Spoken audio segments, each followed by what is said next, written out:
have the pleasure of introducing our speaker for this evening, who I have a lot of respect for. If you guys don't know Jeff Clair, you'll get to know him today. A lot of issues, most of the issues business have is actually generating revenue. And Jeff is an expert at that. He's a fractional sales consultant or a CSO. He has an extensive career in sales, working with very large companies.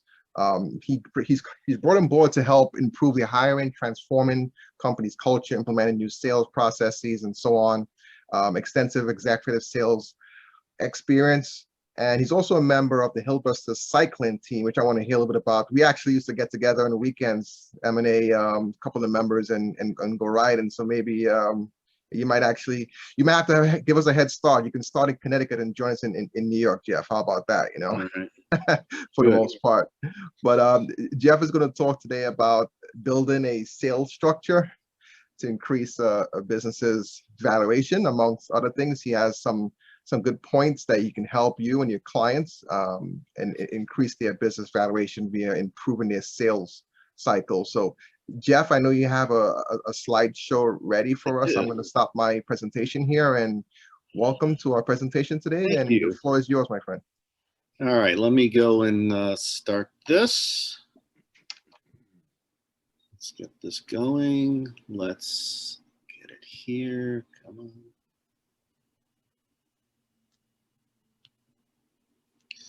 Okay, so you should be able to see what we have up here. So thank you, Kyle, for the introduction. We can talk about cycling all day long, but if I get going on that, we won't talk about the rest of what I have to do here today. So my consultant practice, ClairVoyant Consulting, is in partnership with an international company called Sales Acceleration.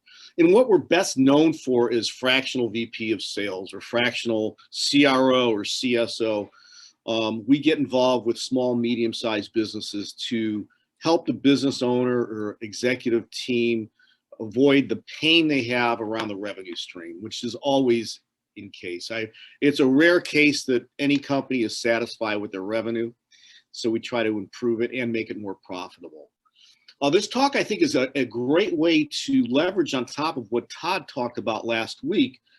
For those that were on that conversation and saw the software package he used to change the valuation as different levers were done. This is really what I'm going to try to focus on what can be done for companies to increase the valuation by adjusting their sales structure and how they're really going to market.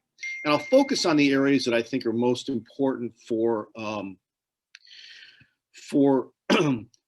M&A, and I'll concentrate and I'll kind of highlight what those key pieces are that are really more the hard topics of that.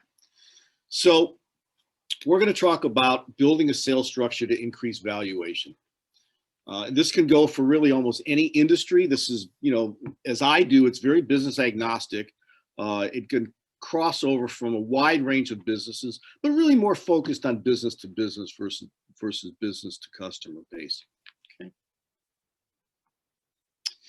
So one of the things that we do with Sales Acceleration is we have a sales assessment that we start our engagements with our clients. And these are the results of their assessments of their own company. So this is not our viewpoint. This is internally how these companies are viewing their performance. And it really is a 48-question assessment that covers 4 key areas that we're going to go through: the sales strategy, the methodology, the analysis, and what the sales organization actually looks like. And we'll deal with how that comes through. And these are from almost 2,400 of these assessments over the past 2 years. And as you're going to see, the business owners, okay, why is this not clicking? There we go. They're pretty tough on their own scores. As you're going to notice here from the past 3 years, over 70% are scoring themselves as poor in their overall scoring. And it's gotten worse. And no surprise in 2020, that may be the case with everything that we've had going on, certainly with COVID. As you can see, really nobody sees themselves as being excellent, and most are really scoring between poor and below average. So coming off of these assessments, we're going to there's a couple of key interesting pieces that come through from this, which are really telling in why issues are taking place in the revenue stream. 80% of the companies have not had anyone travel with their sales reps in the past 12 months. Now, yes, it's gotten a little worse in the past year because of COVID, but the question still comes in, who is sitting in on virtual sales calls with their sales reps? What are they doing? 60% do not have sales quotas for their sales team. So what gets measured gets made. If you're not measuring it, how do you know if you're successful or not? 80% do not have a sales forecasting tool or a process, which is important in evaluating a business. It allows the resources of the company to be put in the proper time frame so that you reduce inventory exposure, that you have the tools and the team in place for the businesses that are going to come in and when they come in. 80% haven't performed an annual performance review in the past 3 years. Now, many small and medium-sized businesses, one of the cases is nobody wants to do them because the question comes up, gee, am I going to have to give a raise if I give a performance review? And there's ways of disengaging those two pieces. And quite frankly, people hate giving them and people hate getting them, but it's important to do so.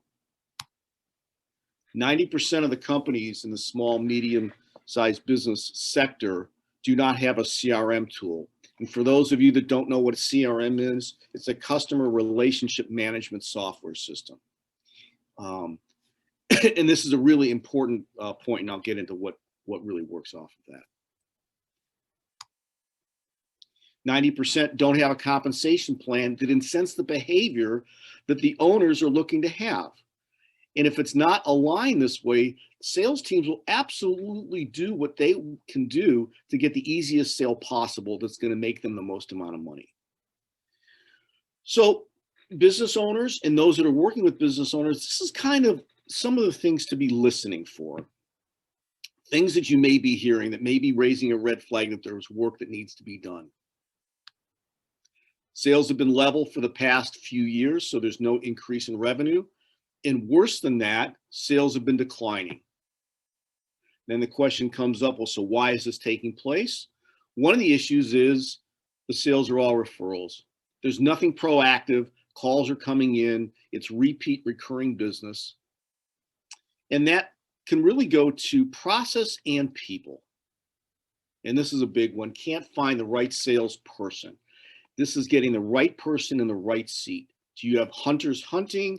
Do you have farmers managing your large accounts? How do you have the structure of your sales organization? And here, for M&A, the next slide is really one of the big issues to really be concerned about in terms of valuation. Where is the revenue stream coming from? If it's coming from a couple of companies and very little from the rest, there's huge risk that you're working with. And how do you mitigate that? How do you take customer 1 and 2 and make them smaller pieces of the pie? Now we're going to get into kind of some processes and some issues that are going on.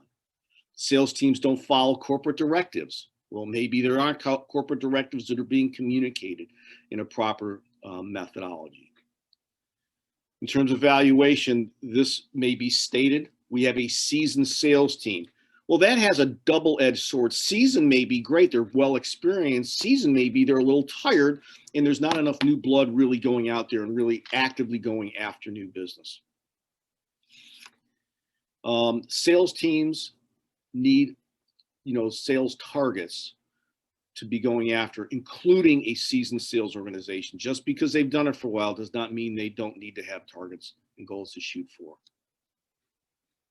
Uncomfortable with the sales team activities. That goes to process. Without a process in place, a written process, it's very hard to follow.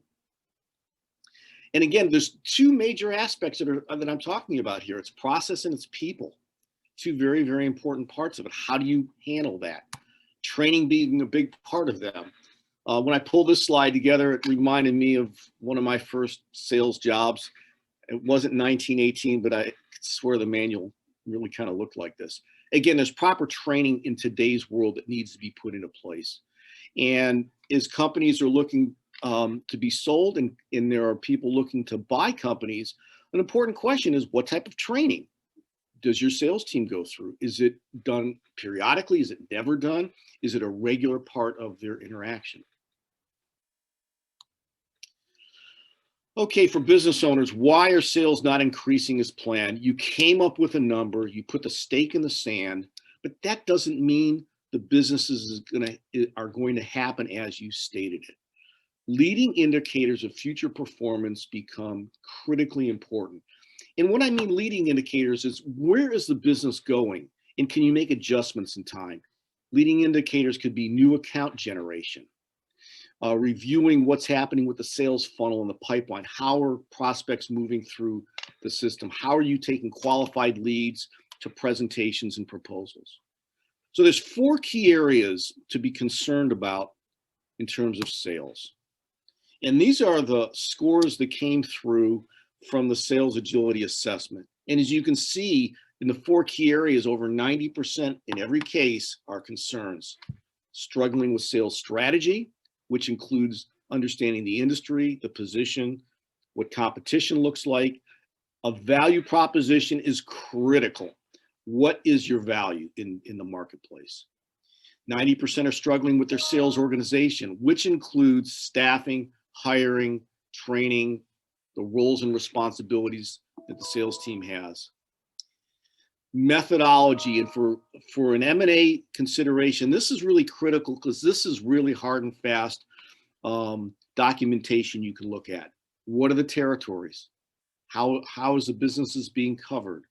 What processes are written down in place? And finally, is there a CRM tool that encompasses the information that you need so a business can easily transition from one owner to the next?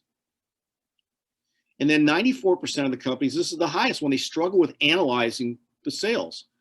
What goals are put into place? What are the quotas? Do the metrics that are being analyzed help the sales team achieve the quotas? How is it reported throughout the company? And then finally, is the compensation and the incentives backing up where the company's strategy and mission is to go? So these are real key roadblocks to revenue. Flat, slow, declining sales, which I mentioned. Businesses wrapped up with just a couple of key customers. Unable to show KPI. What are the metrics? So if there's going to be a valuation, you have actually something to show on paper. There's no sales infrastructure or a sales system or documented sales process. And then it gets to the skill levels of the sales management and the sales representatives for the company. And what this then means in terms of consequences are, you'd love to sell the business, but you can't. You have an idea, as Kyle mentioned, this woman had a $10 million valuation she wanted for the business. Well, it's probably only worth $1 million. And then it gets the whole feeling, well, I think it's worth this, but I can only get that. And then getting the business prepared in time so you can maximize the value. And that takes time ahead of time. This can be done with certain time in advance. But if you want to sell it tomorrow, it's not going to work out so well. And then finally, you can't get a business broker to take you on as a client because you have a real mismatch in terms of what you need to get for the business and what it's really worth. All right, so I'm now going to be David Letterman without the big gray beard and talk about the top 10 key areas to focus on for improvement. Okay, for a sales team, you have to have weekly sales meetings. Salespeople hate to be in weekly meetings, but it's really critically important. If it's a solidified meeting, it lasts about an hour to 90 minutes. There's clear initiatives and directives of what the salespeople need to bring to each meeting. It's very, very worthwhile. Okay, so here's another score. This is how companies viewed themselves in terms of training. Poor. 66% rated them poor, 27% below average. At least in this case, you had 4 people that thought they had a strong training program. Probably one of the best scores so far.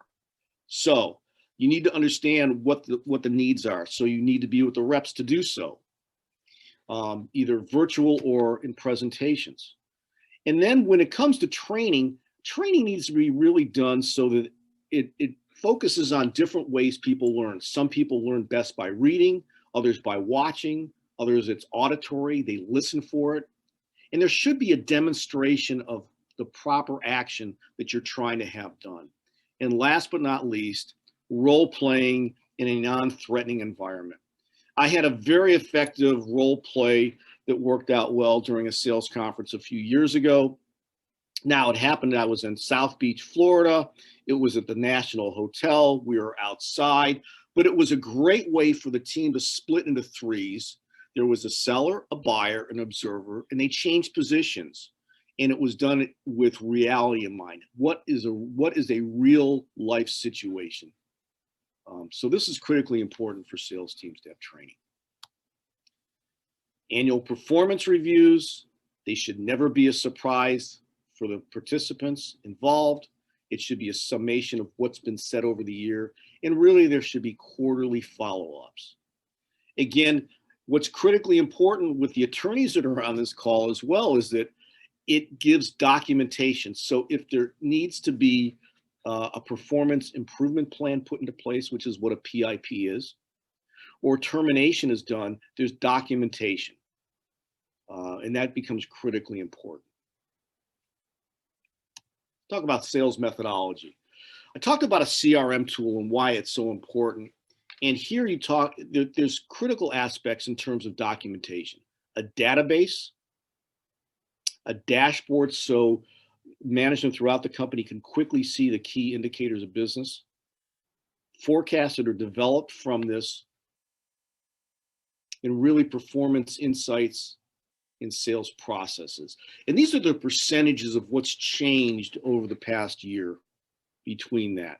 But one of the aspects that's so critically important with a CRM tool is it gets away from the fact that, gee, I've got this sales executive that has my critical clients, but this person is disruptive, it's not helping the business. But if I let this person go or this person leaves on his own, they take the business with them. In a CRM system, that information is within the company and all the communication is tracked so that that is owned by the company, not by the sales representative. And that's really one of the really critical features with a CRM program. And that also dovetails and assists with developing a pipeline, a forecasting tool. Understanding at what stage the sales cycle is your revenue, what percentage of businesses that you now work to a qualified lead become a closed business, and what is the average size of those deals. So it's a really terrific guidepost to what the future business looks like.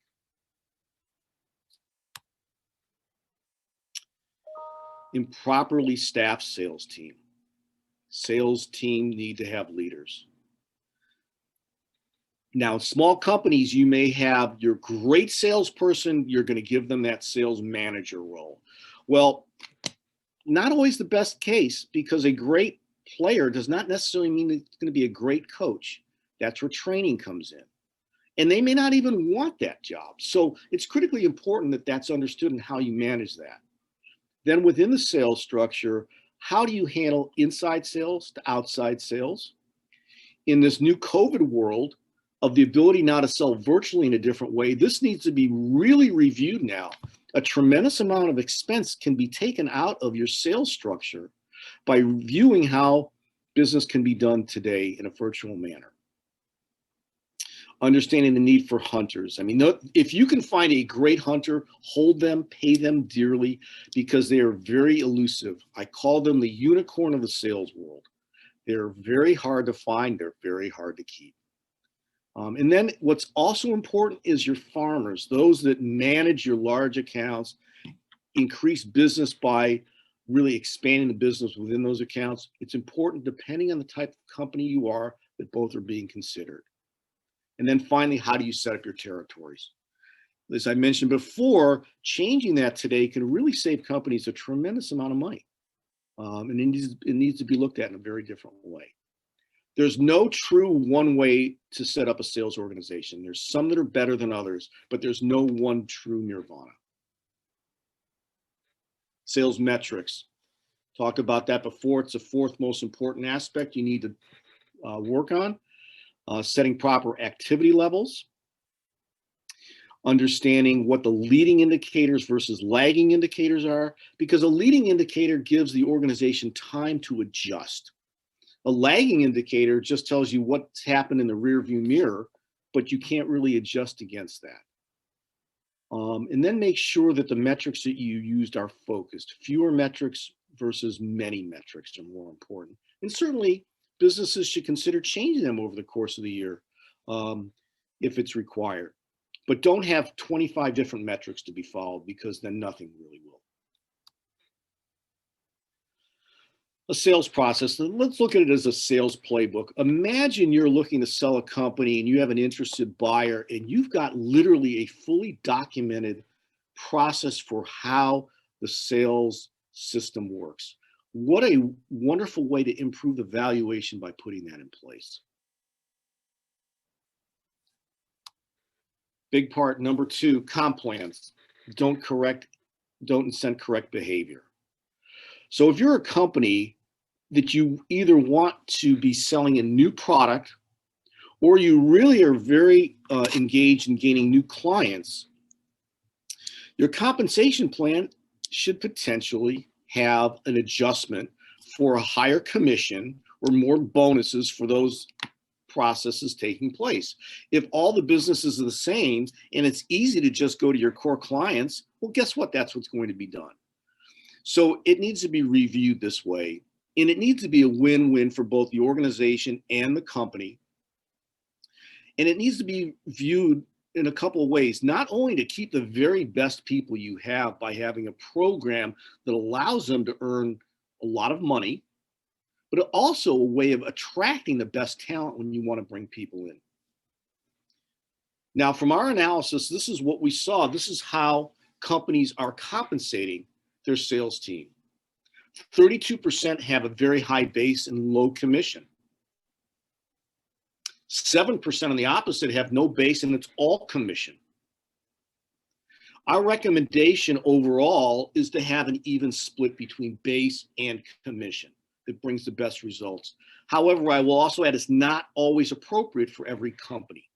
But again, how you compensate your sales team results in how they view the world, how motivated they are, how attractive your company is to bring new salespeople in.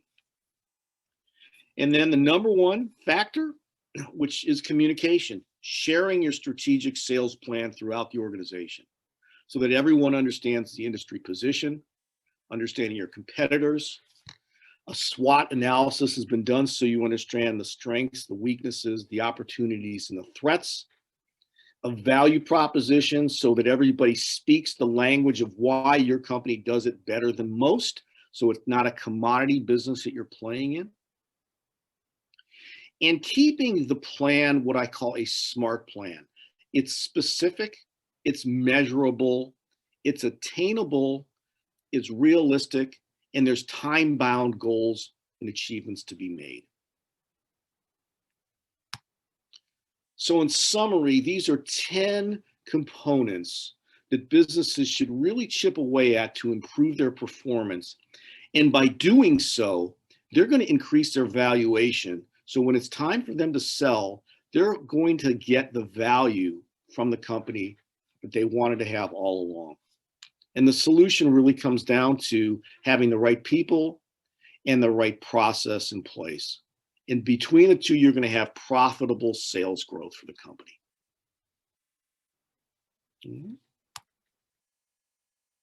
And I'll have this presentation for you all. We have white papers on our site for you to get additional information on. We have some new ebooks that are going to be updated. They should be out now.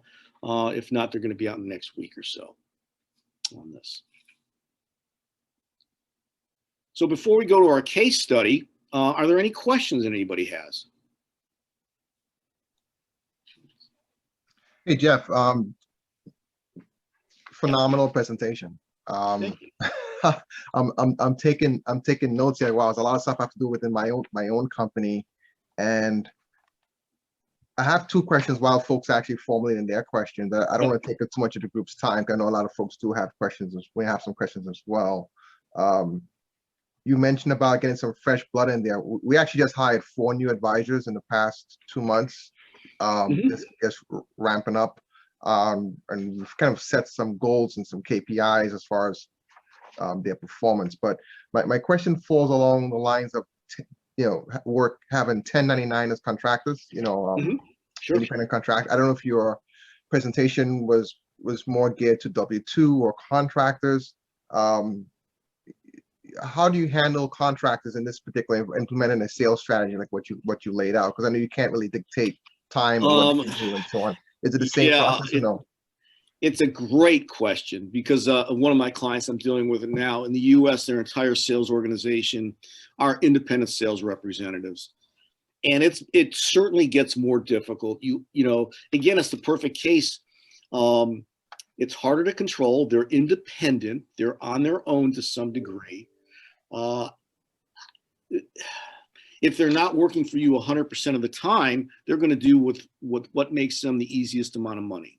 So there definitely needs to be guardrails. There needs to be regular meetings that you can bring them involved in. Understand it just becomes more difficult to do so. You offlay having to have all the benefits that are involved with having people on 1099s or totally independent.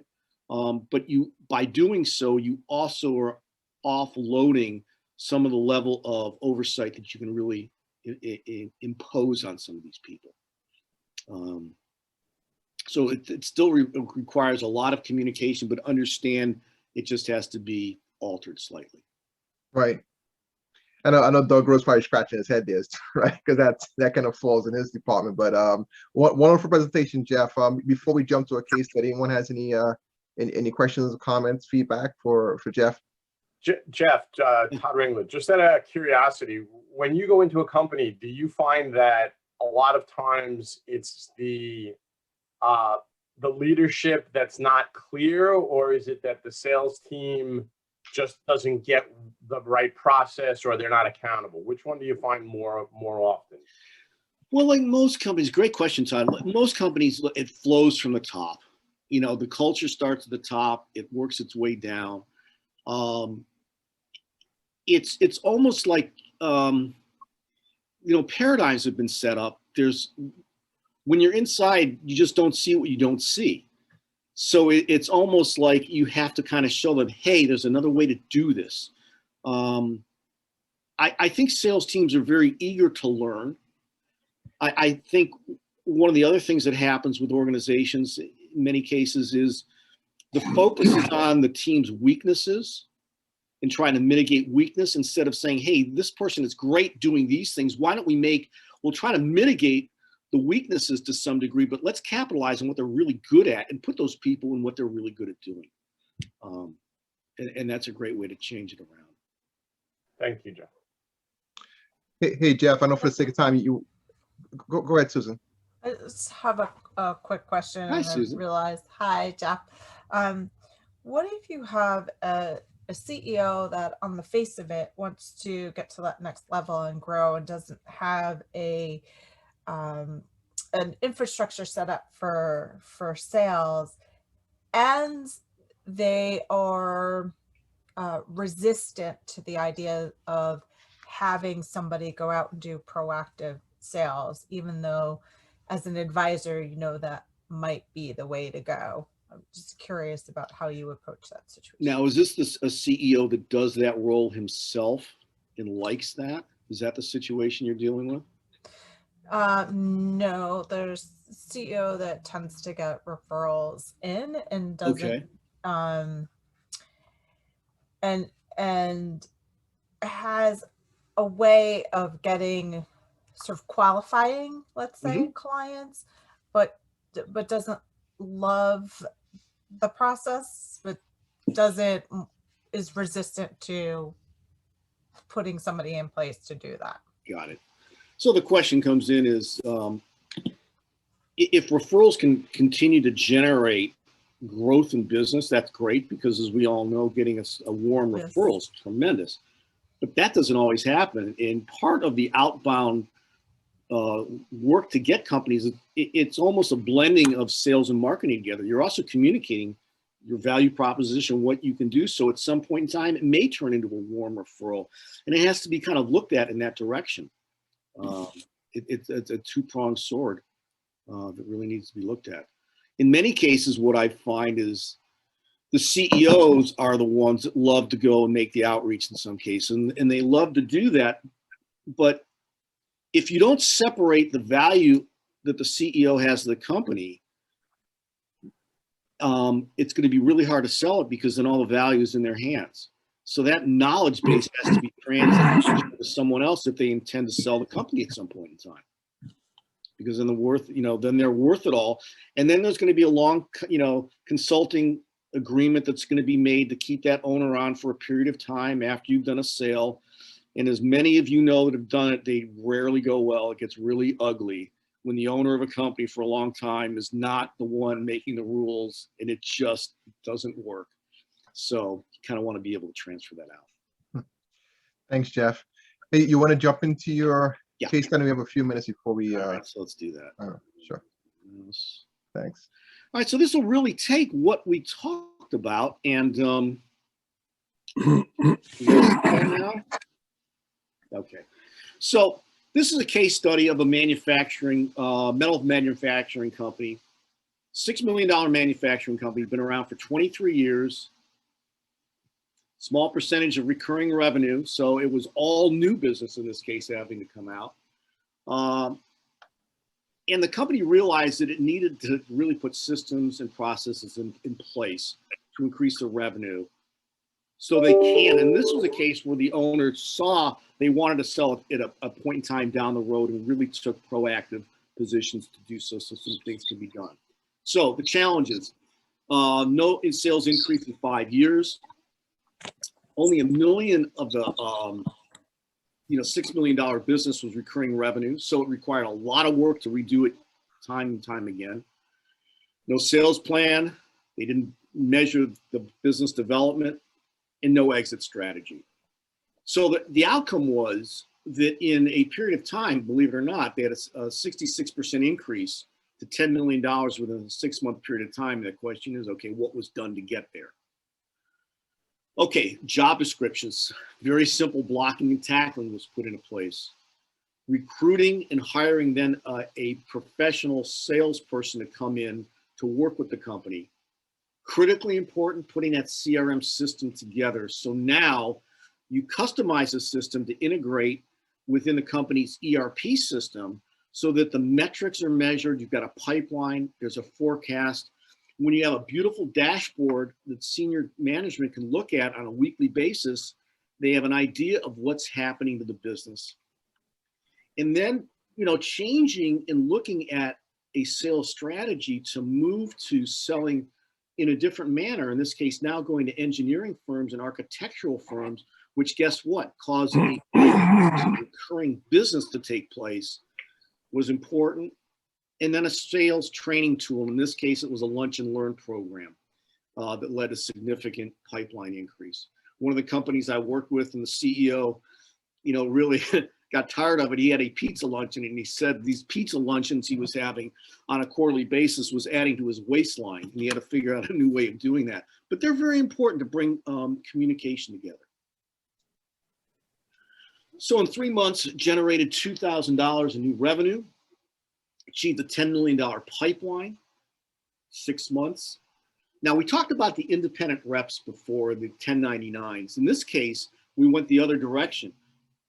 Removed the independent reps, brought it in-house with the sales professional, saved money in the commissions, and then had a much more engaged team, and then reducing lead generation. So, this is, just one case example of what can be done to implement what I talked about in the presentation by, hitting those critical key aspects of the business to just make the business run in a smoother process by an engaged process. Getting great people involved, putting a great strategy, having a value proposition so everybody speaks the same language, which is so critically important in companies. And in the long run, you'll get a better performing company that will get the valuations at the end of the day that they want and that each one of you that are involved in a buy or sell situation wants to put together. Jeff, how did you handle the customer concentration issue? So in this case, it was by shifting from how the company was going to market to individual customers, going to kind of referral business partners that would use the work of the metal fabrications for the different projects and the different businesses that they had, allowed for a recurring revenue stream that was not generated beforehand. And it's really looking at it. In many companies I sit with, again, coming from the outside in, you can look at the verticals very differently because you ask questions that may seem naive and stupid, but bring up case points that they just don't think about internally because they don't see it. They're blind to what may be sitting right in front of an organization because they're so focused on what they do on a day-to-day basis. Yeah, I got a ton of questions, but I want to hear from you guys, especially the CFOs and the HR folks in the group, and everyone else that want to join in. Any questions or comments based upon your industry and your background that you can tie into the story here? I have a question. It doesn't necessarily tie specifically into financial planning, but I was just curious, Jeff, when you were shifting their focus primarily to architecture and engineering firms, were you also able to increase their amount of recurring revenue?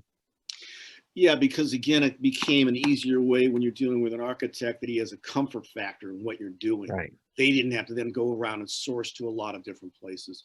At the end of the day, I think we all love to have partners that we can count on and have a confidence level that they can perform for us.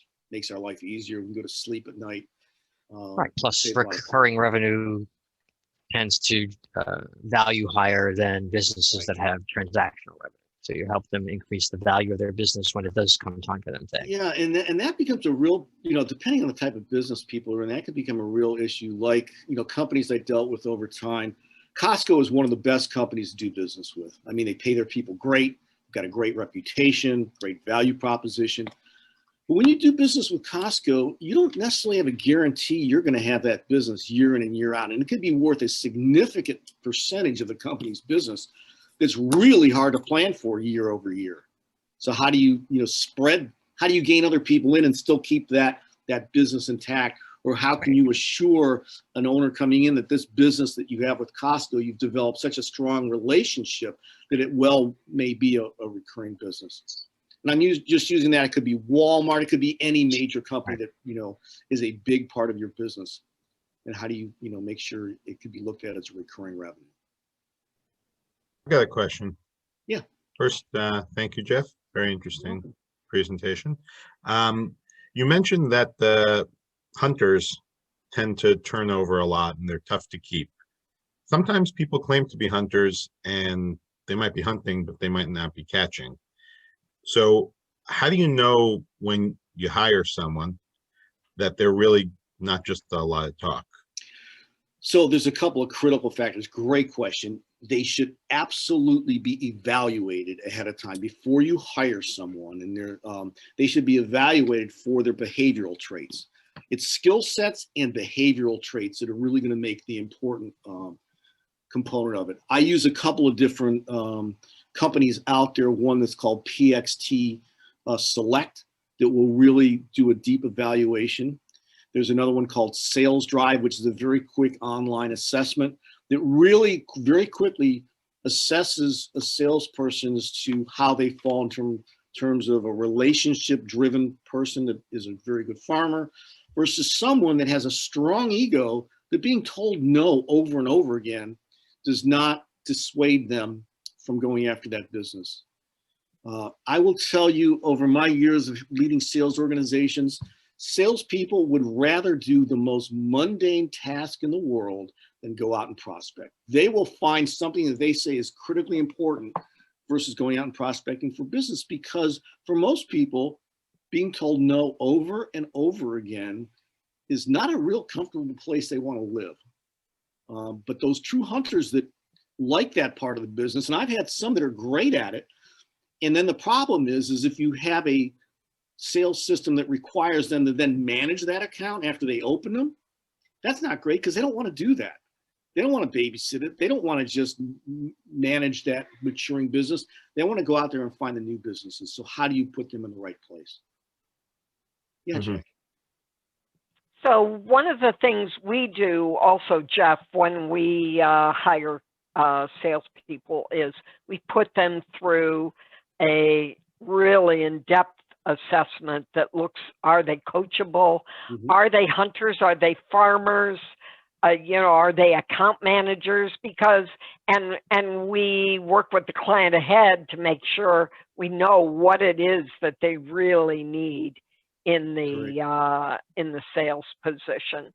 Now, do you But do that before you hire them, or do you do that after? absolutely, Okay. it is part of the hiring Good. process. It's really required. Once you Yeah. have them in, it's a real problem. They may, you may have a need for a hunter. You just hired a farmer, and you don't really have the right spot for them. And it's a low percentage of people that are true hunters. No, it is. That really can't. No means nothing to them. They're just, all they want to do is go out and get.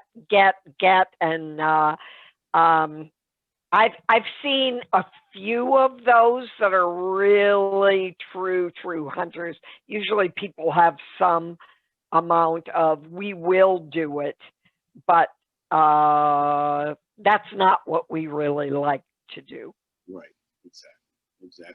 And in many cases, those hunters are, because they're seen by executive teams as being wonderful. They're bringing in new business. They're viewed upon in a very favorable light. So guess what? They're going to be the ones looked at to be promoted. And in many cases, these people make lousy managers. Totally awful don't wanna do it. managers. Totally awful managers. Right. And now if you do that, you've lost a good sales rep, and you may end up having to fire them because Right. they're a bad sales manager. And when the compensation packages are put together, there's nothing wrong with that hunter actually making more money than that person's boss. If it's Or an the incentive-based- CEO, or the the CEO. CEO. Right. I dealt with many people who say, I don't understand Jackie, don't you see how much money they're making? And I said, don't you see how much money you're earning? Your salary has nothing to do with it. It's the bottom line for you, Exactly. right? So stop looking at his salary. Preaching I have a to the choir, question for you, absolutely. Jeff. I have a question for you. I noticed that you focused heavily on like outbound sales, but you didn't take into consideration like e-commerce. And I actually have a couple of clients that were in that case studies genre. And what we did is we set up, for that recurring revenue, we actually set up an e-commerce platform for them where they had like a specific manufactured part they had made. And then the idea was to, to basically grow the e-commerce section of the business. It's a great point on that. And you're right. It didn't address that. In the cases you're talking about, Nikki, is it then becoming a B2C? Is it the end use customer that you develop the e-commerce relationship with, or was it allowing for businesses to then engage on an e-commerce platform to do the work on their own without engaging with the client? It really was targeted to B2B. Okay. So there were some companies, especially like in the government contracting realm, that would need to buy like 30,000 of something, right? And in this particular case, they made individual parts, and they basically were just able to sell them on a wholesale level. Got it. And that's becoming a more and more important part. I'm glad you brought that up. Businesses really need to consider what their e-commerce position is. It's a way, in some ways, of taking cost out of the business. So one of my clients, it's based in Canada.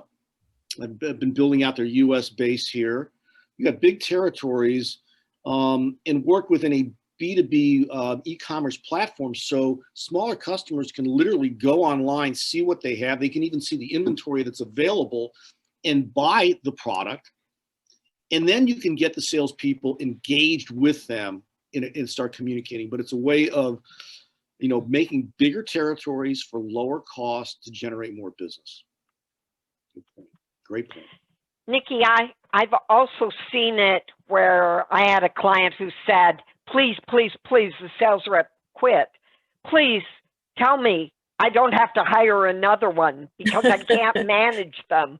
And we put them into doing marketing instead of an actual, having an actual salesperson. So, but now that being said, it comes time they're going to sell the business. And one of the things that is an opportunity for the next person is to have a true sales team, right? So, so there you go. Any other questions, comments? Oh, yeah, Doug, you're on mute. Just a quick comment from the legal side of the world. Obviously, the use of independent contractors is fraught with risk because some agency may determine that there's a misclassification and the independent contractors were actually employees. Really, like, does it pass the smell test? Do they look like an employee? Are they required to report, attend meetings? Do they have business cards, etc.? If they're treated like an employee, they're going to be determined to be an employee by some agency, whether it's the Department of Labor or the IRS. So that's just something for companies to keep in mind. Also, I can't stress enough the importance of the use of non-compete or non-solicitation agreements to protect the company, because customer relationships are proprietary interest, and they should be protected by the company. So it's just something to keep in mind from the legal side. Okay. Good points, Doug. And we actually start implementing we have, before we bring anyone on board, they take a predictive index assessment. And we're looking, quite frankly, for hunters, but sometimes you find some folks that are actually good farmers, or they may be a little bit more analytical. So we know that going in, so we know at what stage of our deal they get engaged. They may do some of the back end stuff, either account managing, so working as an account management position, work with the client, or doing more analyst work. But essentially, before you bring them on, they have to take an assessment before coming on board. So we implement that as well. But Jeff, hey, wonderful presentation. Great questions. I would urge each one of you to follow up with Jeff. His contact information is in the chat. If you want to get a hold of him. And for everyone else, I'm going to send out a spreadsheet, everyone's contact information. And this has been a very good session, very enlightening. I took some notes myself. Hopefully it was of value to everyone this morning.